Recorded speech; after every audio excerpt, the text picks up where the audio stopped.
জামাতের রাজনীতি নিষিদ্ধ না করাকে সরকারের ব্যর্থতা বলছে ১৪ দলের শরিকেরা।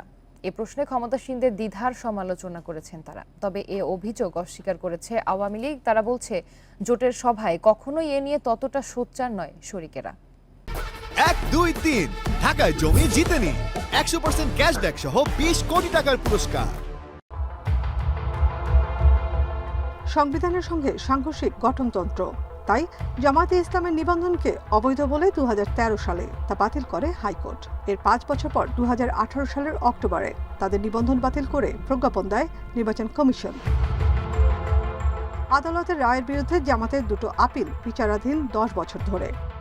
এ অবস্থায় মুক্তিযুদ্ধে বিতর্কিত ভূমিকার কারণে দলটির রাজনীতি নিষিদ্ধের দাবি বাস্তবায়নে সরকারের সদিচ্ছা দেখছে না ১৪ দলের শরিক জাসদ ও ওয়ার্কার্স পার্টি। তবে এই অভিযোগ মানতে নারাজ আওয়ামী লীগ। আইনি জটিলতা আছে, এই পরিস্থিতিকে আমাদের অপেক্ষা ছাড়া অন্য কিছু করার কোনো সুযোগ নেই। সবকিছু কোর্টের উপরে ছেড়ে দিয়ে তো রাজনীতি হয় না, তাহলে কোর্ট রাজনীতি করুক। রাজনীতিবিদ আমরা সরকার চালাবো, তো সবকিছু কোর্ট দিয়ে নিষ্পত্তি করব, এটা ঠিক না।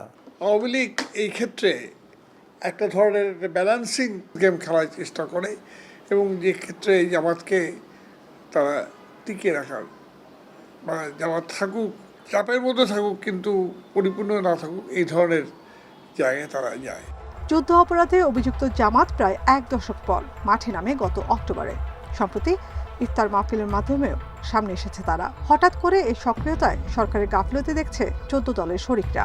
কিন্তু ক্ষমতাসীনদের দাবি জামাত প্রশ্নে কখনোই সরব নয় জোট শরিকরা। সেটা নিষিদ্ধ করেনি, সেটা সরকারের একটা ব্যর্থতা আমি মনে করি, বা দমনা ভাব। বিচ্ছিন্নভাবে অনেকে অনেক কথা বলতে পারে। ১৪ দলের তার পক্ষ থেকে এই ধরনের কোনো কথা, এই ধরনের কখনো কোনো আলোচনা ১৪ দলের ফোরামে কিন্তু হয় না। একবার উঠিয়ে দিই, একবার না বহুবার উঠিয়েছি আমরা, এটা নিয়ে তো বহুবার কথা হয়েছে। যেখানে জননিরাপত্তা বিবেচনায় নিষিদ্ধ হিজবুত তাহরীর সহ প্রায় ৬টি ধর্মভিত্তিক রাজনৈতিক দল, সেখানে জামাত কিভাবে এই সুযোগ পাচ্ছে তা নিয়েও উঠেছে প্রশ্ন। রাফিজাতুল্লাহ, ইন্ডিপেন্ডেন্ট নিউজ, ঢাকা।